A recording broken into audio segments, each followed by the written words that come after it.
The upcoming video in which you're about to watch is rated R and is for mature audiences only. You have been warned. Consider this your warning. This is for mature audiences only and for those who don't want their childhood ruined.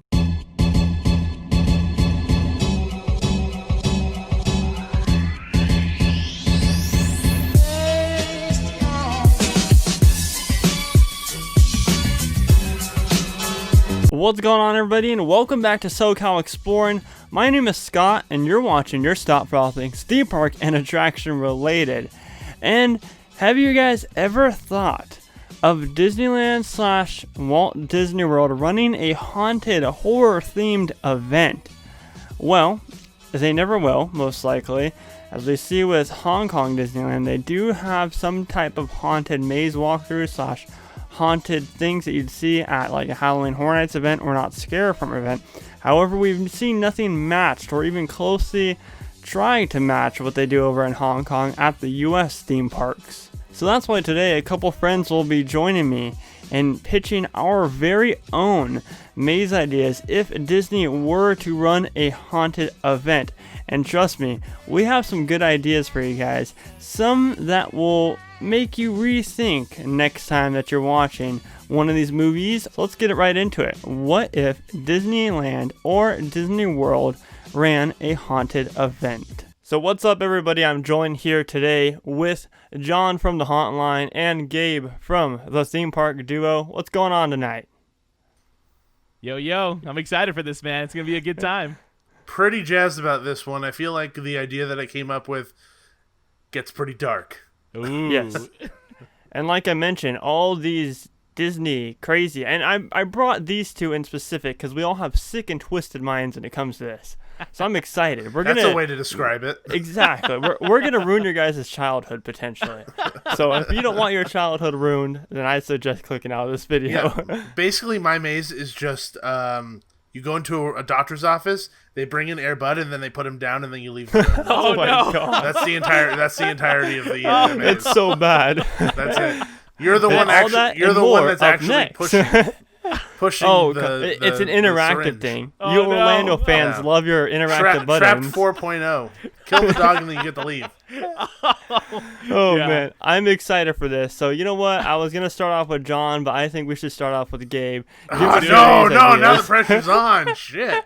Okay, that's fine. That's fine with me. So I do have to say, I do have to preface this was that I was talking about this with Nikki prior to coming on and kind of running through ideas. Obviously, Nikki's the other side of the duo. If you ever listen to our show, Yeah. Oh, the I forgot to snarky one mention. with Make sure to attitude. subscribe to both of them down below in the description. You got to get that plug in before. Well, thank you very much.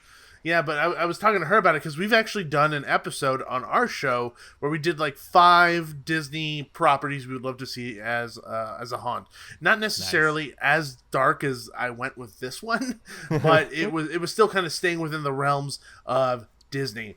And I told her, I was like, I'm really, really torn. I'm torn between the thing I ended up choosing and doing a Mr. Boogedy maze. And she looked at me with complete seriousness and she goes, don't do Mr. Boogedy because nobody understands your dorky obsession with that film. It's like, okay, fair enough. Nobody understands it. I love that movie to death. It's on Disney Plus. Go watch it. But so the theme that I chose for mine is Princess and the Frog. Nice. Now, you would think, oh, that's not that scary if other than, it replacing everybody's favorite log ride at Magic Kingdom or Disneyland. But there are some really scary aspects to this film, and I think a lot of it is attributed to Dr. Facilia. So for me, in this experience for Princess and the Frog, a big part of the film that I felt kind of was left out was Dr. Facilia. So I really wanted to delve deeper into that voodoo aspect because it played a part in that movie. And it was actually genuinely scary. I think I just kind of took it a step further than I think the film's intentions, but I also created this maze as almost a sequel to the film itself because we didn't get a ton of Dr. Facilia. He was in the movie, obviously played a part in it, but we didn't get a ton of the voodoo creepiness that we got during the music sequence of Friends on the Other Side. I wanted more of that. Yeah. Yes, exactly. Like, I wanted more. So that is kind of what I developed this maze around. Now, through our messages, I basically did the facade, I did the first room, the first transition, the second room, then the last transition, last scene, and kind of a description of the different monsters and scare actors that we would encounter. I really wanted this to live in that creepiness factor that the film kind of touched upon. I really wanted to live in that space because, one, it's actually quite beautiful.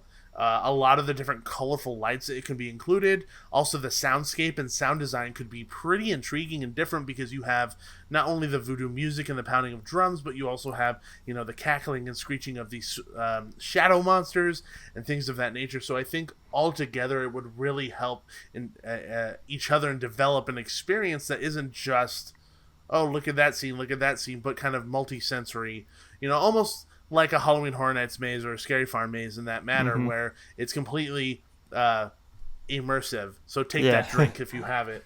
But yeah, so I kind of developed it like that, and in my mind when I was writing it down, I envisioned it like a Horror Nights maze.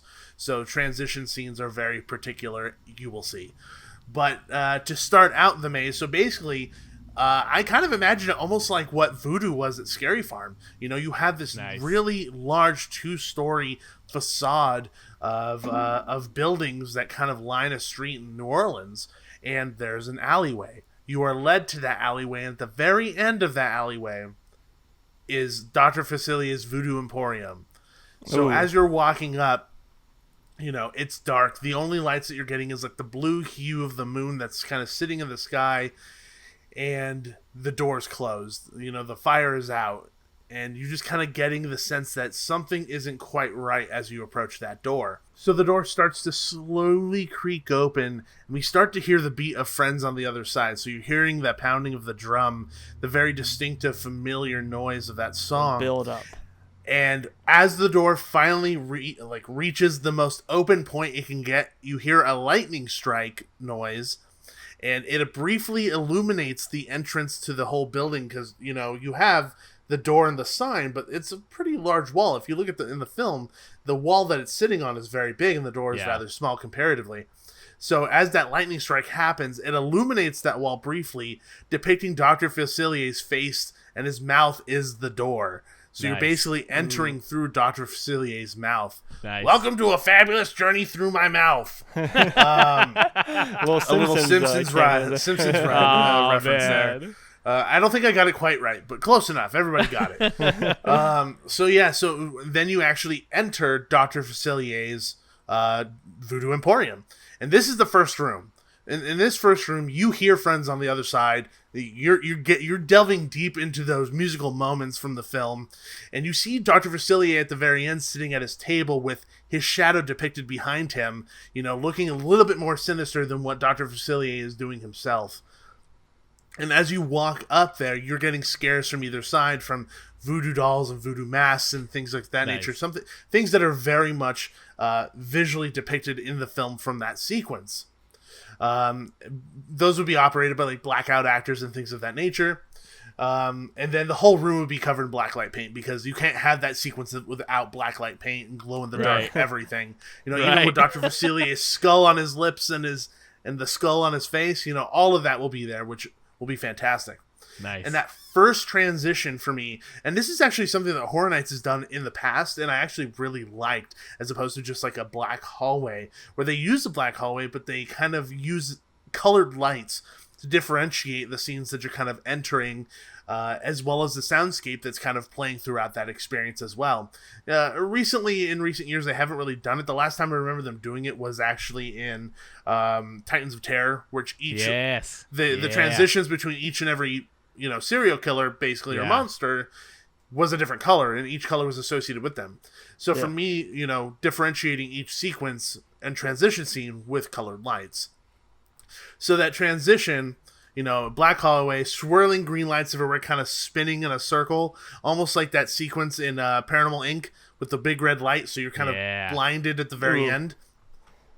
And the sound design would be all the shadow monsters kind of getting closer and closer. And obviously there would be a blackout scare here where you have one of the shadow monsters in its physical form. Nice. So it's still the shadow monster, but it's no longer just a shadow on the wall. So I actually took some images off of Google of things that were similar to what I was thinking about. So this is actually something I was thinking about, kind of being in one of those little nook cranny holes areas for you to jump out at you. But its eyes would be glowing so that it's distinctive and different, and to keep its kind of shadowy nature, the background would be lit up so that it looks black. Ooh, as opposed nice. to lighting up the monster still itself. has an effect. Yeah, it still has a shadow effect, but you're not lighting up the monster so you could see all the nuanced bits of the costume that you don't want to see. So that's, you see the actual person's eyebrows underneath the mask. You don't want to see that. You want to believe that it's the monster. It's a shadow So- monster. Exactly. So that's kind of what my thought process was. And each transition would have those kinds of scares. Obviously, they work because a lot of people who are not haunters like us don't expect the scares to be in the transition hallways. Or we black hallway. always expect them. Yes. We always expect them, especially after Exorcist, but a lot of people don't. They expect, there has to be a big scene for me to get scared. No, you're going to get the shit scared out of you anyway, regardless of where you're at. They'll think that they're safe, but you're never safe. Exactly. So that's the first transition, and similar to other transitions, at least in my mind. And then the second room is the other side. This is where shit gets kind of dark for me. It takes a right turn. This guys. takes It his really twisted does. mind here. This is the twisted portion of it. So basically, the other side is hell. It is the fiery hellscapes and tortured souls of hell, and that's where you basically are at. And essentially, you hearing the crackling and licking flame noises around you. You're surrounded by orange and red glow hues of the hellscape, essentially. And the monsters that are in this scene are basically the actual physical manifestations of whatever those shadow monsters were. So no longer are they just shadows. They are the physical manifestations of those things. And to me, it's stuff like this. This is terrifying. Like shit like that. Or like that. Like that's I'm the kind of assuming shit I there's wanna UV see. light all over the place, right? Oh yeah, of course. You're gonna have, because to me the friends on the other side, it doesn't leave the glowing behind. That still transitions to where they're from. To me, that is a very big characteristic of those creatures in that sequence. So it's gonna have to carry throughout the entire maze, if not be like one of those ones where you actually wear the glasses on if you want to. Nice. And I think it could be designed in a way where it doesn't necessarily need to be all glasses or no glasses at all. It could be a choice.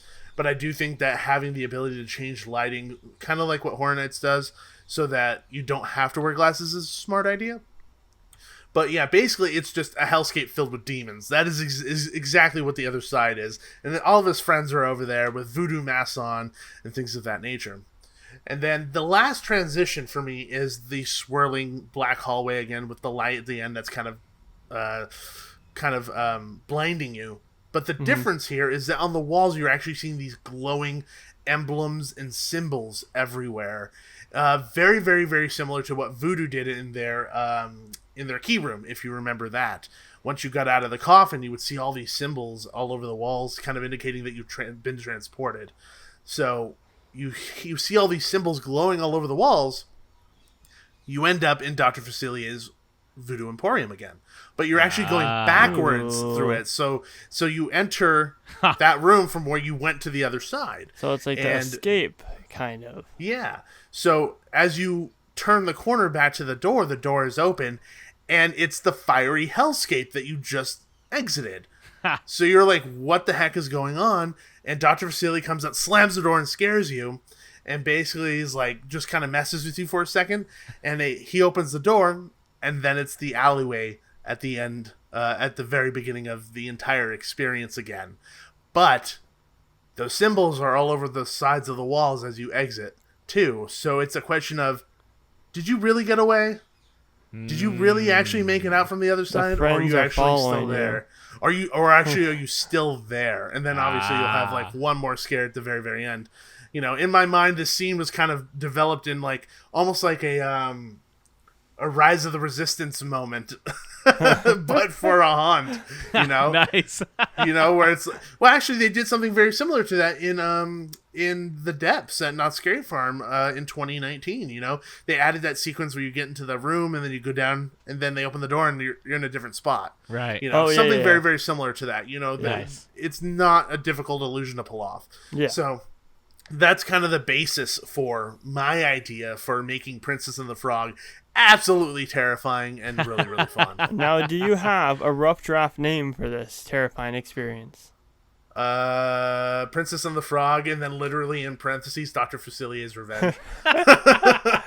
You know what I think the most exciting thing about this is people don't know. This could be the potential of something that we could see in the Splash Mountain refurb. On the dark side, we could see something like this. But like the story that they talked about said that it was post the film.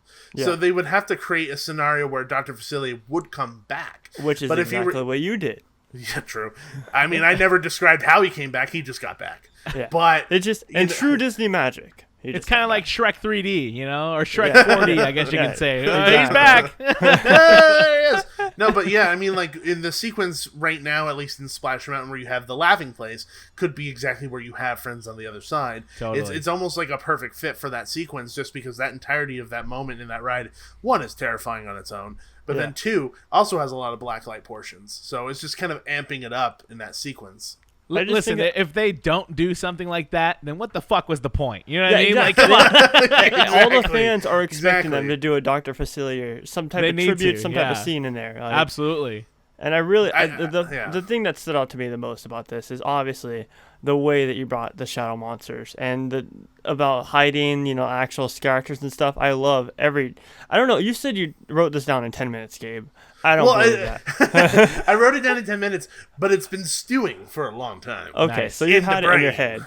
Oh, yeah. Because it's been sitting in my brain for a long time. That is some true smartness that you got there. That was a terrible word. See, I don't have that smartness. Well, I appreciate it. I think for me, the biggest part about this maze in particular that we're kind of making up here on the spot is it being scary. When you think of Princess and the Frog, it ain't scary. It isn't at all. So actually creating monsters that are visually terrifying is really, really important. The most important part for me in this entirety of like creating this maze was actually making it genuinely terrifying, because whenever you think Princess and the Frog, it isn't scary. It's a princess movie, Right. with a fucking talking alligator that wants to play jazz, Yeah. and a Creole whatever bug with the light on its butt, whatever it is, Firefly or whatever, Ray. So it isn't terrifying. So people are going to come into the experience, with a preconceived notion of what to kind of expect. So hitting them hard is really, really important, and kind of taking in a direction that they might not expect, like taking them to hell, might actually genuinely terrify them. And also creating the physical manifestations of those monsters in just a terrifying, twisted manner, so that, when people do see them for the first time, it's almost like, I'm scared of you, but also I'm shocked at how terrifying you actually are. Well, to your point, Gabe, I actually recently rewatched Princess and the Frog not too long ago. And one, I thought, oh my God, this ride's going to be beautiful when they do the Splash Mountain refurb, because the actual movie itself is very gorgeous, like the settings. Yeah. But two, I'm like, wow, if they ever did like a walkthrough Facilier experience, they could do a lot with like projection mapping even, because of the friends from the other side, the shadows, the way that they moved on the walls and stuff. I was like, that is an incredible opportunity to do some really cool tricks. I would definitely love to see that fleshed out, dude. That would be really cool and pretty damn scary. Yeah, That's what I'm you saying. can even you can really use UV light. Yeah, you can even UV have those light. moments where the shadows touch an actual physical thing on the wall and it moves. Right. Right, Things yeah. like that. Ooh. It's perfect for that. Yeah. Totally. Yeah. And Disney has the budget and everything. Their experience with projection mapping and all that stuff. If they were to do that, then oh my goodness. Oh yeah, Yeah. man. Totally. I think it's important to note that Hong Kong Disneyland, whoever designs your guys' mazes should be listening to this right now. Just saying. Because Hong Kong Disneyland actually does do haunted mazes every year. And dude, they're not like Horror Nights style mazes or No. anything, but they are scary for Disney standards. Exactly. Yeah, and they're fantastic walkthrough experiences too. Like the one that they had, it was like the Shield walkthrough where you see Doctor Strange, you see the Avengers, you see them all. Yeah. That was incredible, man. And I'm looking at that and I'm thinking, wow, our sound stages at California Adventure would be perfect for something like that. Instead of like putting just a random gift shop with merch shop, World of Disney 2.0. Right. Wait, is that the same experience where you get to actually touch America's ass? I wish. You, I'm pretty sure you pay extra for that one. Yeah. Was that not at Disney? Oh, my bad. I think it was my bad. That's the VR experience. That's the Pornhub VR experience, dude. Oh my god. Well, to wrap it up, do you have any last minute thoughts on The Princess and the Frog, Dr. Facilia's Revenge, Gabe? Honestly, I kind of thought this one through a lot. I think for me, the only things I would add are some really, really violent deaths in this maze. Oh, yeah. Just Really like Facilia violent using deaths. some type of voodoo technique to just... Oh, you know what they should do? Oh, what they should do? They're not fucking making it. you know what they should I should potentially do? What I should do is I should create a scene where Dr. Facilia and all of his monsters are actually torturing the animals from Splash Mountain. We're taking over your ride. I'm going to roast you. I'm going to skin you. I'm going to hang you. I'm going to do everything. And then throw you into the briar patch.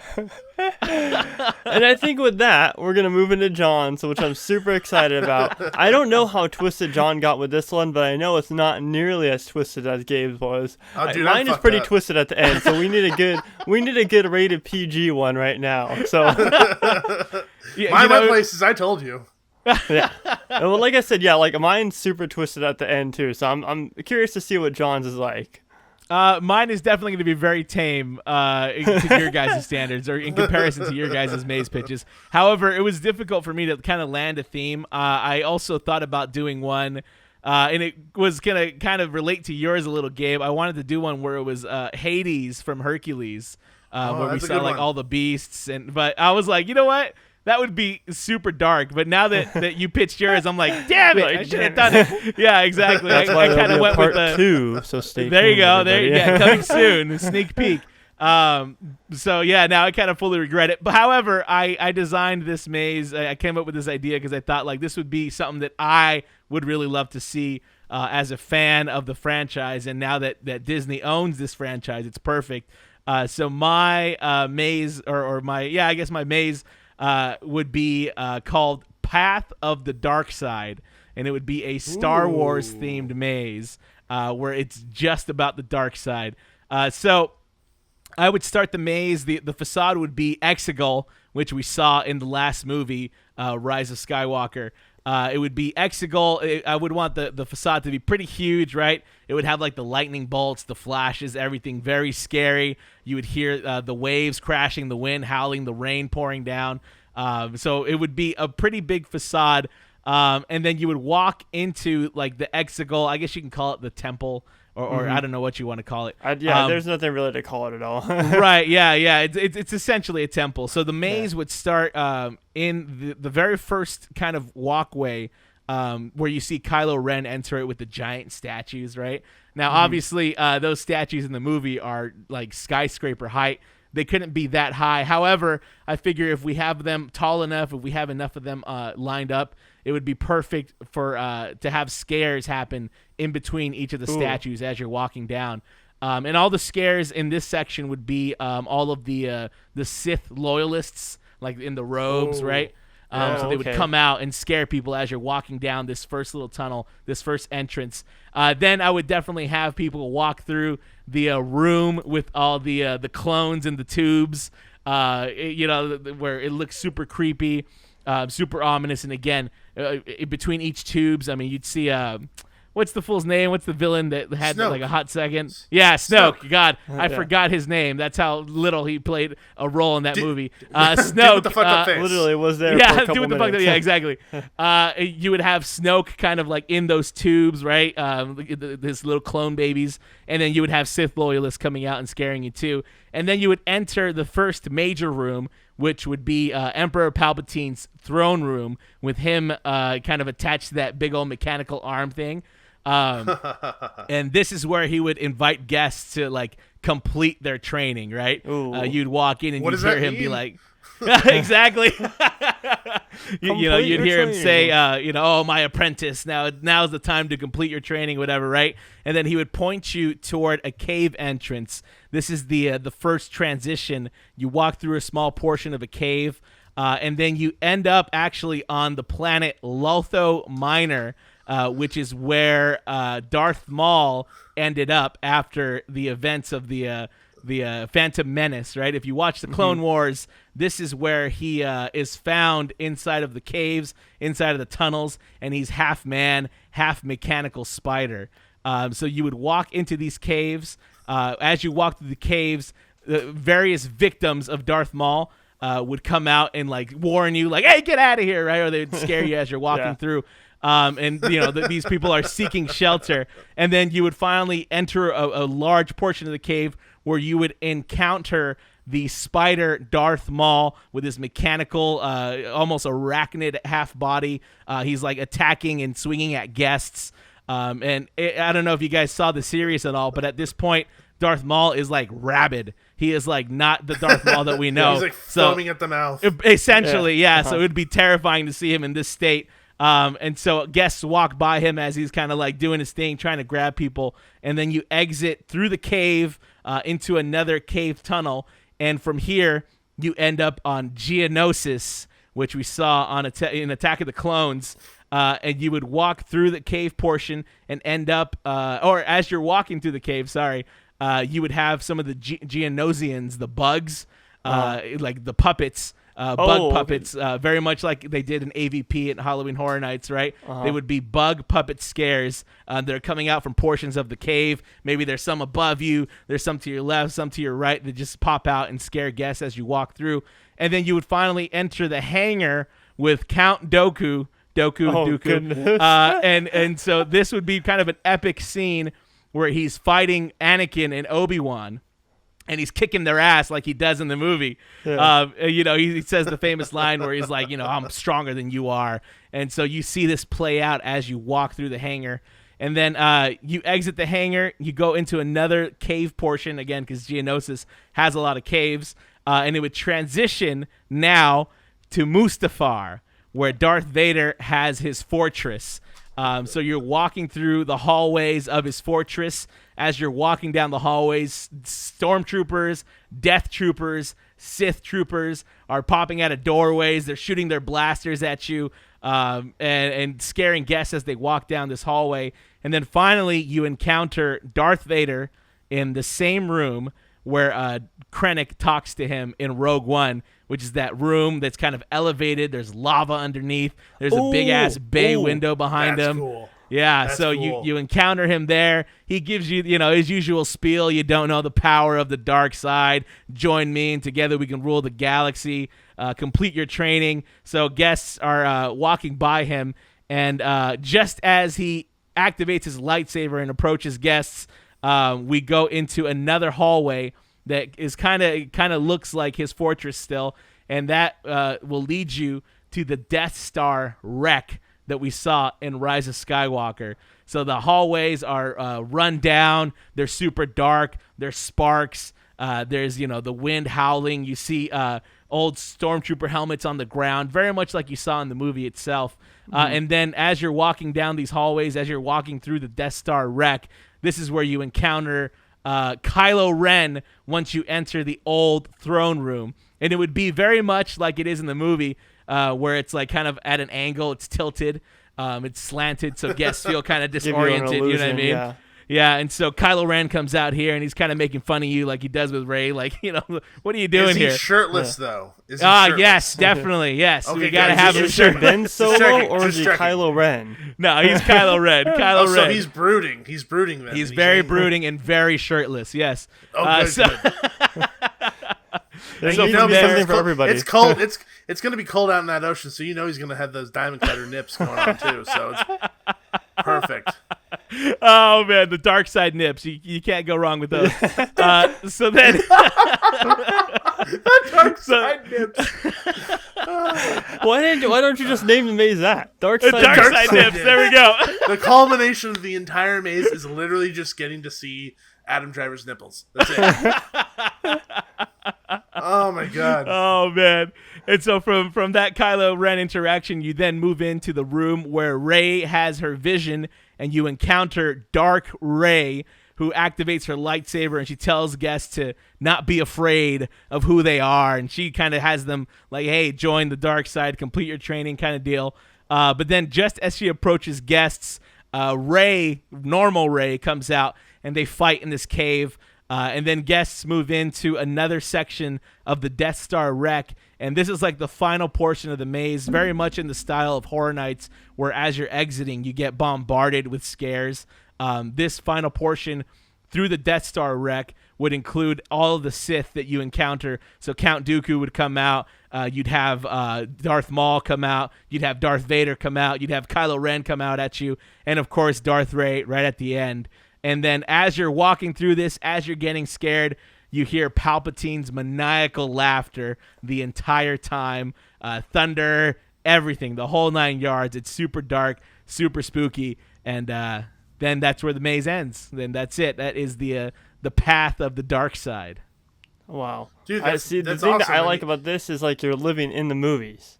Right, yeah. Yeah. So I wanted to like handpick scenes that I would be like, well, these would be really cool to see. I figured it would be cool to see General Grievous too. I didn't include it there, but that would be kind of a cool little bonus scene too, especially if you walk by him while he's like twirling his lightsabers at you. But that would be pretty difficult to do. But yeah, See- there you have it, man. See, what's kind of cool about the experience that you kind of laid out is that it isn't just a traditional haunt in the sense of kind of like what I created, but it's more of like this theatrical driven haunt where you have these story beat moments and these sequences that you're actually watching take place in front of you, as opposed to just passively walking through an experience, which is Totally. really, really cool. Like you were Especially talking about because with the Star Wars Agents is of S.H.I.E.L.D. so one. much like that.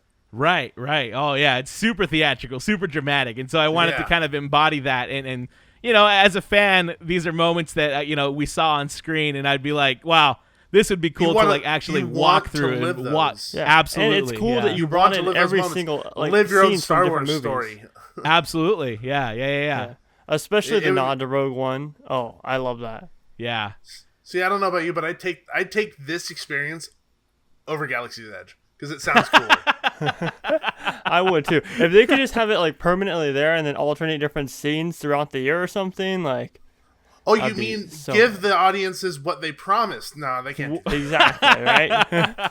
I like literally like okay, so I knew that there That was is unheard obviously of. there was something that there's always something that you can do to turn something twisted. It could be something like Winnie the Pooh that you could turn twisted. I was really curious to see how you're gonna pull this one off. But the way that you're talking about it, I realize that Star Wars is more than just one or two movies. Obviously there's the Clone Wars, and there's obviously all the different movies and such, and you mixed in with all the different darkness of those individual movies creates one big new dark story, and that's what I love that you did with this. Thanks, man. I think that the beginning that you talked about, you see those giant statues, and the first thing that comes to my mind is that you don't have to actually build them, but you can actually use force perspective to kind of allow them to take shape. Mirrors. Because basically, you can kind of build the bottom and then paint the rest of it on the ceiling to make it look like it's stretching up high into True. the sky. Absolutely. You can have some lighting up there and stuff to make it look like it's actually the sky or something, so that you can Totally. actually get that illusion. When you talked about, the scene where Palpatine is kind of attached to that big arm thing. That whole scene kind of creeps me out in general because I actually feel like he's kind of pervy, especially with like Rey. It's just like a really weird situation to me. It's just odd. And in my mind, I was like, He's just like, time to fulfill your training. Put your keys in this bowl of other keys and fulfill your training with me tonight. It's like, no. I will not be doing that. Stay away. Well, definitely, like, when I saw the movie, I think that was one of my favorite parts because I'm like, wow, this is fucking creepy. Yeah. Like the way that it was very creepy. It's the really way that he was odd that you'd styled. see that in a Star Wars movie. Absolutely, yeah. It was definitely like horror-esque. The way that he looked almost zombified. His hands were all like bony. It's definitely very disturbing imagery. So I was like, oh, I got to throw this in there, man. Like that. And that's I perfect. like how you put For it in me, the beginning. whenever movies do that, I always want them to go the extra step. I just Right. want a little bit creepier, and I feel like the maze or this experience is a good way of actually potentially taking it a step further, because you said you see kind of like those cloaked figures that are in that scene. You don't see them in the movie other than kind of like generally in the audience. Right. You get to come face to face with them, so you get to actually create what those characters look like, and they Right. can be terrifying if you want them to be. Absolutely. And, I was debating whether or not I wanted to include the scene where Anakin slaughters the younglings, but I was like, maybe that's a little too far. for Disney at least. Somewhere else though. But no, like I was saying about, I like that being in the beginning. The reason why is because I feel like that's the darkest scene throughout this whole experience. So it gives you that unsettling feeling. You're walking down the hallway with those statues, and you're like, oh wow, I'm about to get the shit scared out of me right now. And then you can kind of make it more lighthearted and stuff throughout it. But I like how automatically off the bat you're just like, okay, I got butterflies on my stomach right now. This is terrifying. Yeah. Yeah. Spoiler alert, all those cloaked figures are all Kathleen Kennedy doubles. They're all Kathleen Kennedy. All of them. Just FYI. Oh man. See, this is the thing, is like your pitch, obviously, like we talked about, it makes you feel like a part of the movie, whereas Gabe's is more like a traditional haunt. And I feel like if Disney were to ever do, in some strange world that they do, some type of haunted event, they need a good mix of that, especially in true Disney fashion. Right. So Yeah, I would love to see this come to fruition. I mean, like, I think there's an argument out there that it can happen in California Adventure. Never in Disneyland, but I think there's an argument for it in California Adventure. Yeah. But and the sound stages that we're talking about. Yeah, to what extent that those experiences are built is yet to be seen. But I think that kind of taking history into account and kind of like looking at, attractions that were genuinely scary. So like Alien Encounter, I to this day think that if Alien Encounter was built in Hollywood Studios, it would actually still be around. Yeah. I genuinely believe that. Or dinosaurs, and things like that. Dinosaurs pretty scary, man. Yeah. So kind of bringing those things into the fold and Absolutely. kind of still including all of it and kind of learning from what they did previously. Because if they tried to do it in Disneyland, it wouldn't work. So DCA all the way. You can't do it in with beer. Disneyland at all. Absolutely. Yeah. And I feel like it's one of those things that eventually we will see. I'm holding out hope, but I feel like it's coming eventually, because you think of Hollywoodland, right? There's those empty sound stages like we're talking about that are just perfect. They're waiting for something like that to come. Yeah. Literally waiting for something like that to come. I'm pretty sure those sound stages are filled with like all the parades that that they're just waiting to reintroduce again. Yeah. Exactly. Like Electrical Light Parade is probably in there just rotting, just waiting to come back to life again.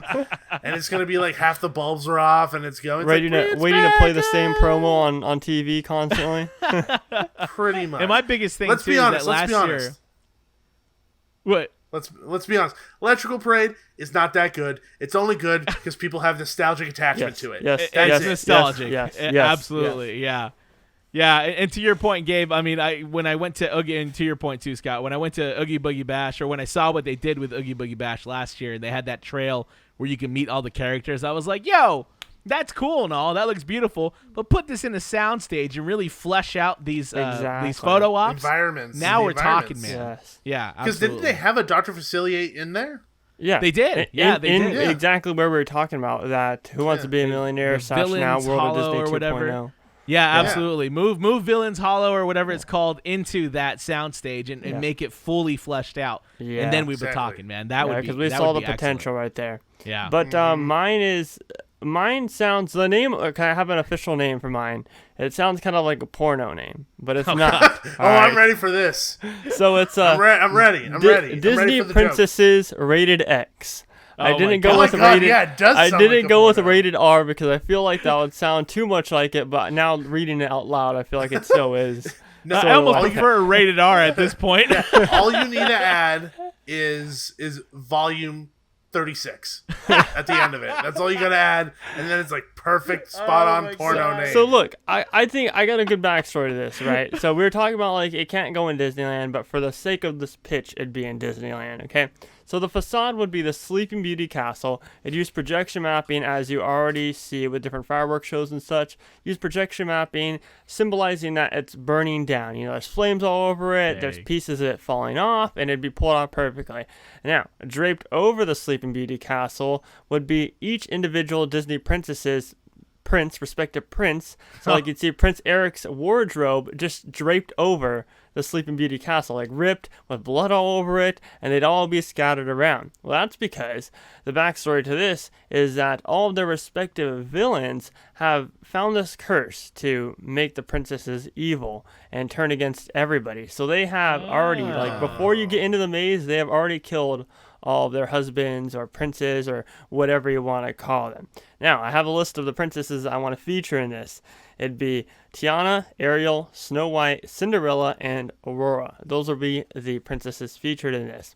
So you'd have Ursula, you'd have obviously the evil queen, you'd have Dr. Facilia is in here. You know, he'd take a big theme at this haunted event, and you'd go into these individual scenes. So, because I was originally going to base it around just one princess, and I was like, no, they need to all be there, you know? So you're going to see all of them. You're going to see different scenes, and you're going to see not only the princesses trying to like come after you and target the guests, because they've already targeted their princes, obviously. But now they're coming after the guests while also being like puppeted by the villains, because the villains are the ones that started it all. The villains are the ones that came up with this curse on them. So they're the ones kind of like in the background, kind of controlling. You could see different scenes of how they got that curse to work out. So obviously in the Ariel scene, you'd kind of be like walking through the Ariel Undersea Adventure ride, except for it'd be a lot darker, and you'd have Ursula kind of with like a more demented type of look. And don't get me wrong, like they're all going to be demented in there, but the princesses are going to look like zombified. Like they're going to have like some of their jaws are going to be falling off. Like there's going to be blood. They're not going to be having any eyeballs. And they're going to, like I said in the beginning of this video, they're going to ruin your childhood. And I would just love to see how, I don't have the full fleshed out story, but I have the general consensus of what I'd want to do. You could see different scenes in there. Like, we could see the riverboat that they call it in Princess and the Frog, the one that they're on. Would you call it a riverboat? Yeah, it's a riverboat. I think. Okay, yeah, you could see that, right? But that's torn to shreds, and then you have the alligator that just wants to play jazz. It's like suffering. Maybe Tiana's like drowning him or something. You know, these princesses don't care about. No, she makes boots out of him. They don't care. They don't care about anything but themselves and taking everybody down. So they will stop at nothing to take you down. And there's no good ending to this at all. There's absolutely no good ending, because even though in true Disney fashion there's always a good, happy ending, there's no happy ending at all. It ends with them all, you see them all on a stand or jumping out at you from the different sides, and it makes you feel, I haven't thought of it quite yet, but it makes you feel as if you turn into a zombie and you're walking out, like you talked about, Gabe, with the Facilia, like, did I really just survive that? Or was that real life where zombie princesses actually took this curse upon me? So yeah. I think that it has major potential, and it's one of those ones that's just like, would you take your 10-year-old daughter through this? I don't think so. Dude, there's so much potential with that, and there's so many fucked up things that you could potentially put into this experience that kind of involves those princesses, like even to me, like incorporating almost like a Leatherface aspect to like Snow White, where she skins all of the seven dwarves and she's like wearing the seven dwarfs skin on her or something, They're just like a garland like in her room or something, just yeah, like stuff like that. Or you could even take, like you said, Tiana, where she's actually carrying like a bone axe made from the alligator, chopping Prince God. Naveen's head off or something. Even actually show her squishing Rey with her foot or something. Oh, God. man. That would just be too harsh. That would be too harsh to see that. Cinderella coming with like a broken glass slipper and stabbing someone in the throat. Yeah, because you could take those different like things from the individual movies and make them just demented. Like, for example, that's a very good example of the glass slipper and her doing a killing scene of her stabbing someone with that. Oh, dude, you could totally have like the giant pumpkin just be on top of the fairy godmother, just having crushed her, Nice. There's so many good fun things to just turn the fun, lighthearted movies into something completely Twisted. horrible and twisted. Just completely messed up. Yeah, that it would never fly at Disney, but it would be really twisted to see. It kind of reminds me of fairy tales.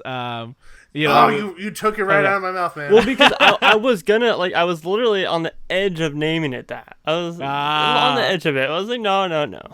Yeah. But no, there's a lot that you can do with these Disney properties because I mean, all of these princess movies have some scary aspect to them, anyways. Yeah. So if you can just take that little moment and run with it or twist it, yeah. Obviously, that none of the newer good. ones really, but like all the classics for sure. Like we could definitely like even incorporate Rapunzel in there, like with her mother. Like there could be some type of thing in there. Yeah.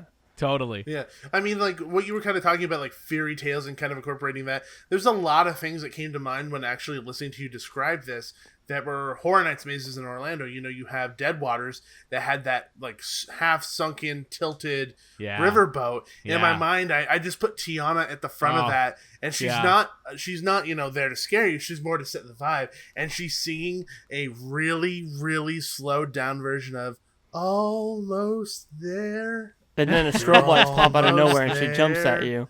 And then Bungee jump. all the people come out, stuff like that. I think there's a lot of things that have been done to kind of incorporate into it and change a bit to kind of make it its own. So there's a lot there, and I actually think yours in particular, Scott, lends itself to landing more in the creepy factor than scary factor, which to me actually is better. Yeah, because that classic feel like I was talking about.